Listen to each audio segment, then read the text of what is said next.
Bruno Guimarães e Rodrigo também estão pedindo passagem nessa seleção brasileira. São várias opções aí para o técnico Tite. E falando especificamente, né, Mauro, da partida de ontem do Casemiro, você acha que ele tem sido o cara do Brasil nessa Copa do Mundo? A importância dele para a seleção brasileira? Ontem apareceu num momento difícil do jogo e fez o gol da vitória do Brasil. O Casemiro é um jogador muito regular, né? Ele é um ótimo jogador, dos melhores do mundo na posição. Não por acaso, já com mais de 30 anos, foi contratado por 60 milhões de euros pelo Manchester United. Quando você contrata um jogador por essa quantidade de dinheiro nessa idade, é porque você procura uma solução imediata, não é um investimento para você revender depois. Você quer um jogador que vai dar personalidade e segurança ao setor de meio campo, que é um setor-chave de uma equipe de futebol. Foi para isso que ele foi contratado pelo time inglês. Então, é um jogador que tem um currículo que dispensa maiores comentários, é um jogador maduro, liderança técnica, acho que também tem muita, né? Então, assim, não é nada surpreendente, mas uma exibição do padrão do Casemiro com a cereja do bolo, que foi o gol. Agora, eu tenho achado que o jogador mais importante do Brasil nos dois jogos, tudo está passando por ele, é o Vinícius Júnior. As jogadas de ataque do Brasil todas são pelo lado esquerdo. Tudo teve a participação dele, nos erros e nos acertos. Os acertos. 2 gols contra a Sérvia passaram por ele. O gol hoje, ele toca no Rodrigo. O Rodrigo faz uma bela assistência para o gol do Casemiro. O gol que ele fez no impedimento. A jogada que ele errou, que ele não conseguiu dar o passe para o Rodrigo. A jogada que ele não conseguiu passar pelo marcador, acabou perdendo a bola. O gol que ele perdeu no primeiro tempo, mas sempre é ele. Errando, acertando, errando. Tudo está passando por ele. O time está muito dependente daquele lado esquerdo. Com o Neymar, mais ainda, né? Porque você tem Neymar e Vinícius ali, que o Neymar cai muito por aquele lado. Sem ele, ainda assim, ontem, ele foi um jogador mais incisivo, acertando e errando, que é o jeito como ele joga. Ele tenta o tempo todo. Então ele vai errar muito, que ele vai tentar. Dificilmente vai pegar a bola e vai tocar para o lado burocraticamente. Ele vai para cima dos caras e vai errar, vai acertar, vai errar. Mas é por ali que o Brasil tem conseguido fazer os gols. Ontem foram 2. Um impedimento, foi anulado, e o outro acabou saindo. E os dois passaram, as 2 vezes a bola passou pelos pés dele, como no jogo passado contra a Sérvia. E imagino que os adversários do Brasil vão ficar cada vez mais atentos a isso. O Brasil tem que ter uma diversidade maior de jogo. As jogadas pela direita não estão acontecendo, nem de longe com a fluência que elas acontecem pelo lado esquerdo. Jogadas realmente decisivas, né, que resultam em perigo ou em gols da seleção brasileira, válidos ou anulados, né? Ontem deu para ver, durante os 90 minutos, que o Vinícius Júnior foi bastante procurado ali pelos companheiros, tal. Era bola no Vinícius Júnior a todo tempo, tal. E como disse o Mauro, ele tenta, vai para cima, às vezes erra, às vezes acerta, vai para 1 contra 1 ali e tal. Nessa ausência do Neymar, e é claro que a seleção brasileira sente muito a ausência do seu protagonista, né? Do Neymar, que é a estrela, que todo mundo comenta, tal. Você também sente, Mauro, que o Vinícius Júnior tem sido aí o cara do Brasil, aí do meio para frente, que carrega o time, que tenta um lance diferente. E outra, você até falou, o Brasil foi bem na estreia, teve uma ótima atuação, e esse segundo jogo eu acho que permitiu o Brasil ter uma atuação um pouco abaixo. Foi uma atuação razoável do Brasil ontem? Dá para dizer assim? Eu entendo dessa maneira, acho que ela foi razoável com alguns bons momentos. Mas ela foi uma atuação razoável, o Brasil não correu risco nenhum. Por que os adversários do Brasil não conseguem fazer gol no Brasil? Por que o Brasil não é testado? Porque simplesmente a bola não chega. Porque o time se defende muito bem. Os times do Tite têm essa característica. E o Brasil não dá muitas oportunidades para os seus adversários. Eles não conseguem chegar com facilidade no gol do Brasil.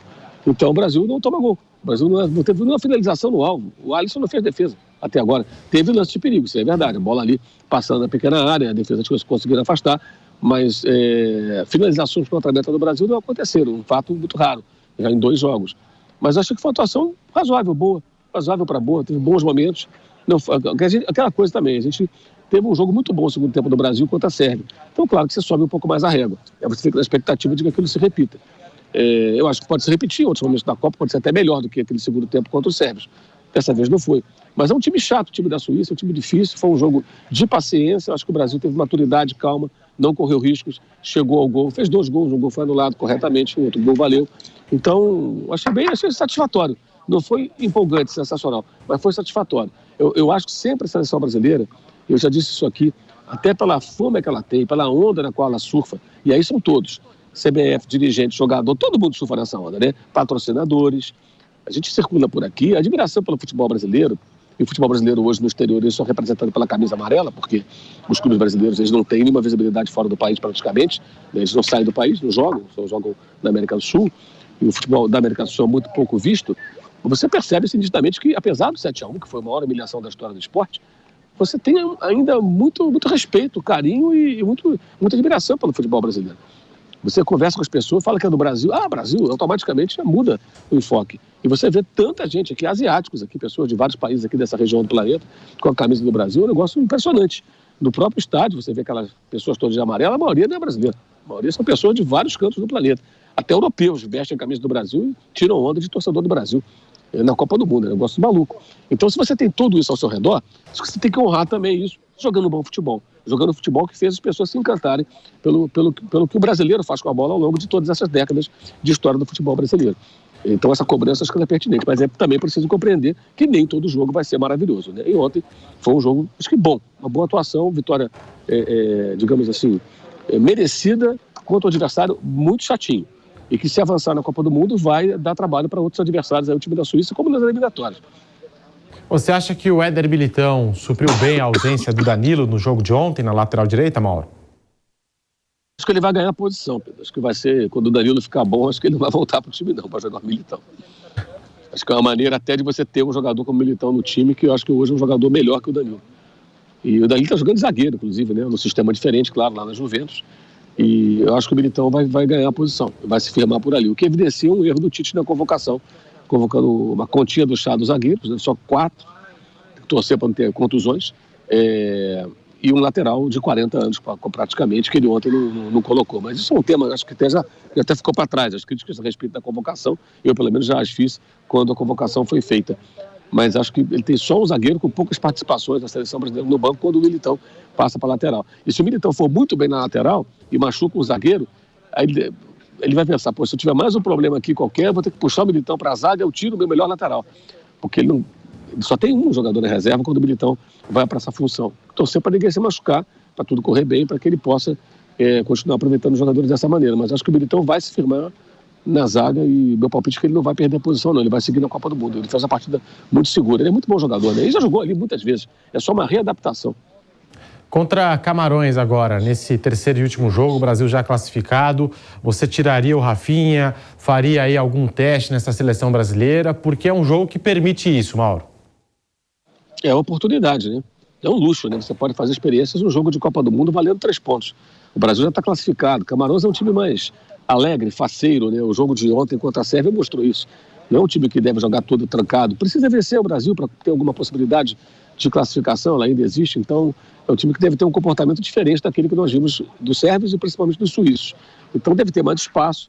Talvez por isso até não seja muito justo você tirar o Rafinha justamente agora, por exemplo, ficar no exemplo do jogador que você citou. Mas acho que se não for de saída, durante o jogo ele poderia fazer ou deveria fazer algumas experiências, imaginando diferentes situações que a seleção possa viver em outras fases, para saber de que maneira ele pode contar com alguns jogadores e como eles se comportam em outros cenários, em outras circunstâncias de jogo. Eu acho que é uma oportunidade muito boa para isso, né? Agora cabe ao Tite fazer uma avaliação do que ele pode fazer em termos de experiência. Tem muitos jogadores que já sabem o que eles são capazes de fazer, já observou várias vezes até em outras Copas, e tem outros que não. Eu acho que é uma boa oportunidade para isso. O Rodrigo, por exemplo, entrou. Tem muita gente que achou, se o Rodrigo entrasse no primeiro tempo, mas acho que ele entrou no segundo tempo e entrou bem. O Rodrigo é um jogador que ele no Real Madrid, que é o cara do segundo tempo. Todos os grandes momentos do Rodrigo na temporada passada foram entrando durante os jogos. E virando do jogo contra o Manchester City na Liga dos Campeões, jogo de mata-mata, vai dando chegar na final, quer dizer, contra o Chelsea. Ele teve participações decisivas entrando nos jogos.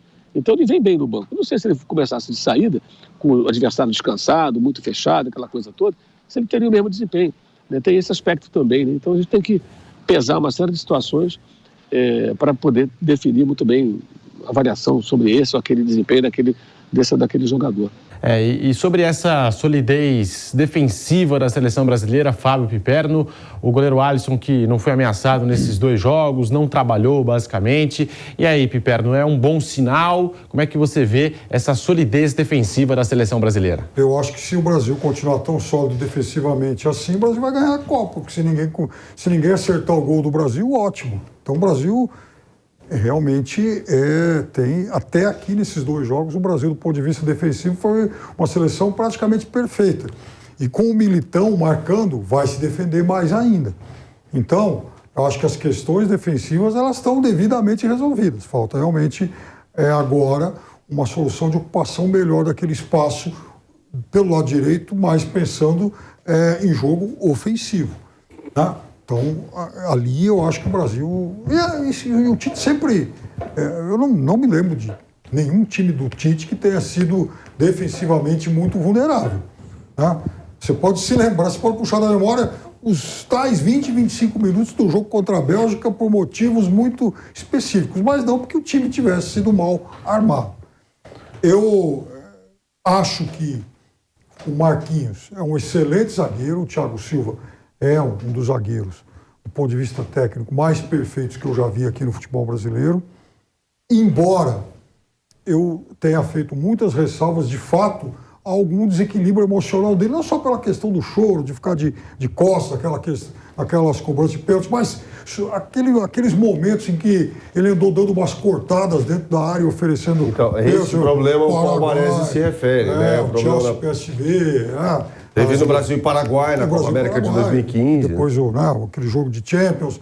E aí, Bernardo, eu me lembro de 2 momentos em que o PSG foi eliminado de Champions League, especialmente aquela contra o Barcelona, quando tomou aquela goleada, depois na temporada seguinte, e algumas críticas que o L'Équipe, muito duras, que o L'Équipe fez em relação a ele.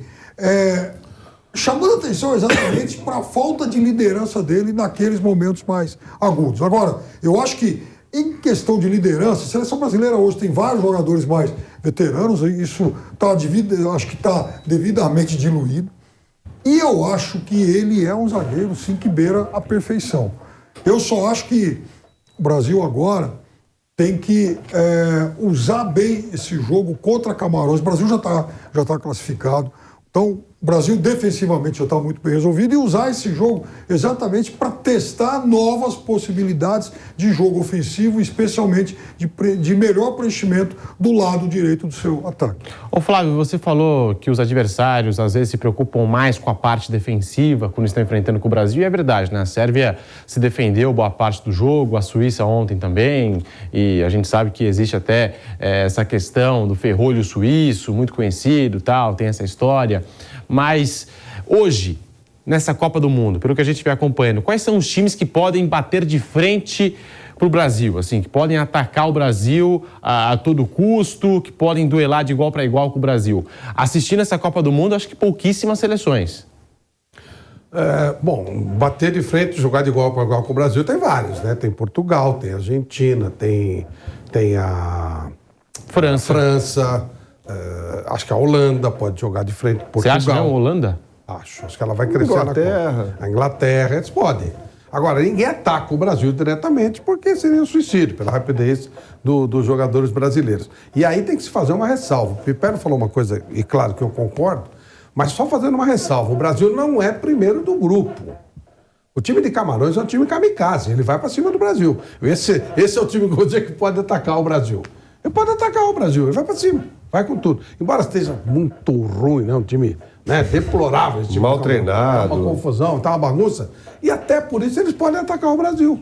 E aí, se o Brasil vai para segundo do grupo e vira toda essa estrutura que está sendo traçada, então tem que sim, eventualmente fazer algumas experiências, mas com uma certa parcimônia, tomar um certo cuidado, para não dar uma pisada de bola e de repente ficar em segundo do grupo, que não seria nada legal, né?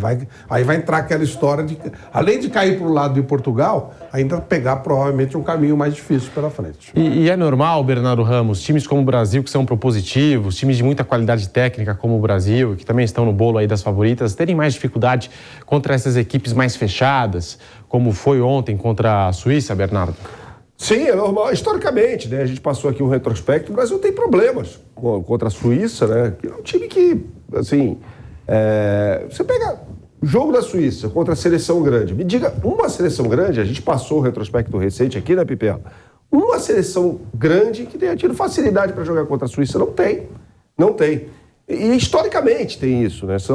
Quando o Brasil encara ali seleções mais fechadas, o Brasil tem problema. Agora, passa muito também por uma questão de não haver amistosos, mas isso não é culpa da CBF, a CBF tem outros problemas aí, eu não estou passando um pano para a CBF, mas neste caso especificamente, o enfrentamento contra outras escolas, né? O Brasil não joga contra o europeu, né? E, por exemplo, contra a Sérvia, ali claramente teve um problema no primeiro tempo contra uma seleção mais física, contra a Suíça, outra proposta, um time mais fechado, que não jogava com linha de 3, né, num primeiro momento defensiva, mas que fazia linha de 5 quando se defendia, né? E os europeus fazem isso muito bem. A Suíça até, para mim, surpreendentemente, ela tem um bom ponta esquerda, que é o Vargas, a gente falou sobre ele, né, Pepe? Um dia antes do jogo. E assim, eu acho que a escalação, veja, eu não concordo com a ausência do Daniel Alves. Se você tem um lateral direito que é reserva do outro, você tem que colocar esse cara para jogar. Dito isso, tem sentido a escalação do Militão a partir do momento em que a Suíça tinha um ponto esquerda muito perigoso, que foi anulado pelo Militão. O Vargas não jogou, tanto que ele sai para entrar o Stefan no segundo tempo, né? E pelo que eu vi do jogo hoje, já que eu falei aí do zagueiro do Real Madrid, jogador do São Paulo e tal, eu acho que ele não perde mais um lugar nesse time. Historicamente, Pedro, a seleção brasileira, quando é campeã no mundo, tem mudanças ao longo da competição. Só de 70 foi a seleção que começou e terminou, mas ainda assim teve umas mudanças por lesão. O Gerson se machucou no meio da Copa do Mundo e tal. O Gerson jogou 2 jogos. O Everaldo ficou fora de um, jogou exatamente. Assim, mas não foram mudanças por questões táticas.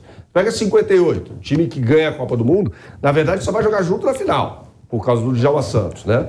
Mas Pelé, Garrincha, Vavá entram no jogo contra a União Soviética, o terceiro jogo. 62, o Brasil perde Pelé, né, no segundo jogo, e aí já tem uma mudança e tal, e perdeu vários jogadores por contusão antes de a Copa começar. 94, sai o Raí, entra o Bazinho, e 2002 sai o Juninho Paulista, entra o Cleberson. Então é normal, é natural que haja mudanças ao longo da Copa do Mundo. E me parece que essa seleção, particularmente, não terá só essa alteração, pelo que a gente viu até aqui, do Militão no lugar do Danilo. E aí foi uma alteração forçada, mas que pode vir a ser definitiva. Eu acho que o Rafinha não termina a Copa do Mundo como titular. O Antony está pedindo uma passagem. A segunda partida que o Rafinha faz, para mim, abaixo do que pode desempenhar, do que já desempenhou na seleção brasileira. E é um jogador que não vive um bom momento no Barcelona. Em contraponto a um Antony que sai do Ajax, chega no Manchester United e parece que está jogando lá há 200 anos, né? Então, me parece que essa é uma mudança iminente aí do técnico Tite. E para você, quais os times que podem bater de frente com o Brasil, de igual para igual, jogar? Eu até discordo um pouco do Flávio, porque eu acho que pela bola que a Holanda está jogando, eu acho que hoje a Holanda teria mais preocupações defensivas do que ofensivas com o Brasil. Não, todos terão mais preocupações. Você acha que todos? Mas eu acho que é time que pode encarar o Brasil. Eu acho que França, por exemplo... não vai pode ter mais preocupações ofensivas do que defensivas, França, Argentina e Espanha. Eu acho que esses 3 times e Portugal. Colocaria, esses 4. A Espanha ela vai fazer o jogo dela, não é nem ofensivo nem defensivo. Ela vai fazer igual. Agora, ninguém ataca o Brasil, não. Nem a Argentina não ataca. É uma coisa histórica. Ninguém ataca o Brasil. Se a França jogar com o Brasil, os 2 laterais subindo como subiram contra a Dinamarca e a Austrália, vai tomar varada. E grande, hein? Porque assim, o Theo Hernandes, para mim, o melhor lateral de esquerda do mundo, ele entra na Copa por um acaso, né? Porque o irmão dele se machucou. Ele é muito melhor do que o irmão. Mas é um jogador que sobe constantemente.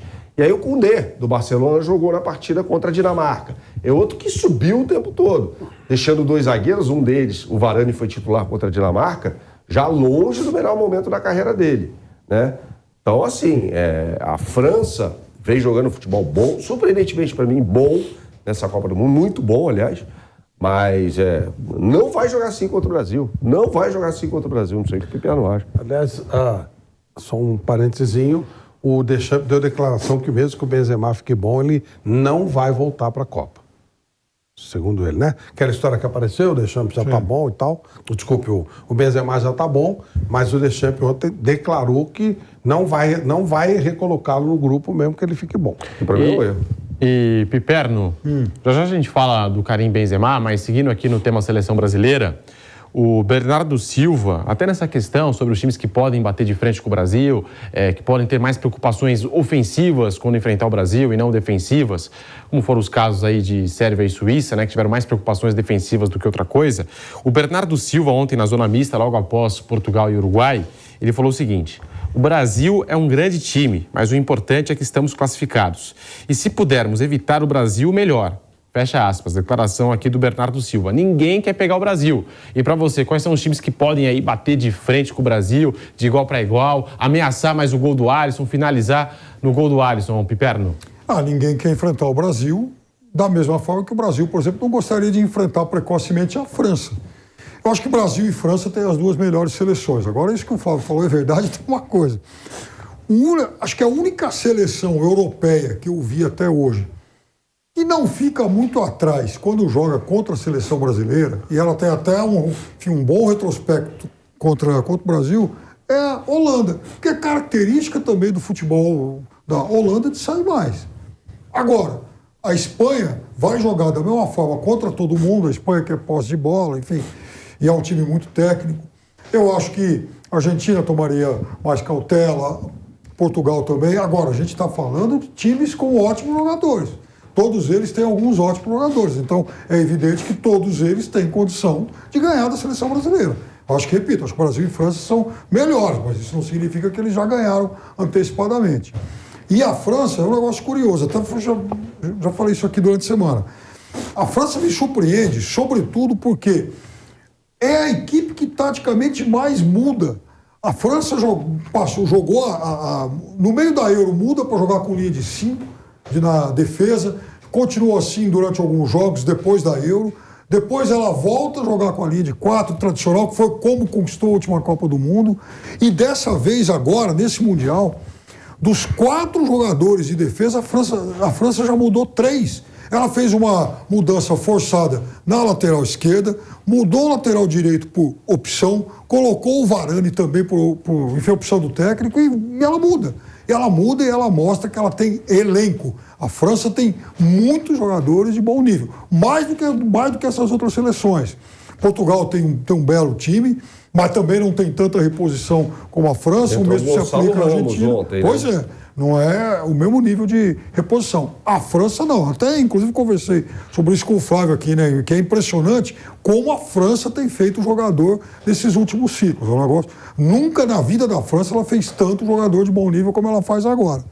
Agora, eu acho que eu acho que enfrentar o Brasil é uma gelada para qualquer um, como, repito, não gostaria de enfrentar a França precocemente. Nós estamos exaltando aqui a vitória da seleção brasileira, mas Piperno, Bernardo, Flávio, assim, o jogo de ontem a gente precisa concordar, foi um jogo razoável da seleção, né? Eu acho que o Brasil, ele jogou melhor na estreia. Vocês concordam? Mas tem um contexto. É impossível a gente analisar a seleção brasileira. Eu acho também, o Brasil poderia ter jogado melhor. O Tite poderia ter feito mudanças para o jogo começar. Eu concordo completamente com o Piperno. Ele mudou 2 posições, mudou taticamente os jogadores, né? E se manteve fiel ao plano tático. Ele mudou os jogadores, mas ele não mudou o esquema tático durante o jogo. Eu acho que ele foi conservador, bastante. É um extremo, mas ganhou o jogo. Agora, o Brasil enfrentou uma seleção defensivamente mais bem postada do que a Sérvia. E uma seleção da Suíça que é melhor do que a de 14 e 2018.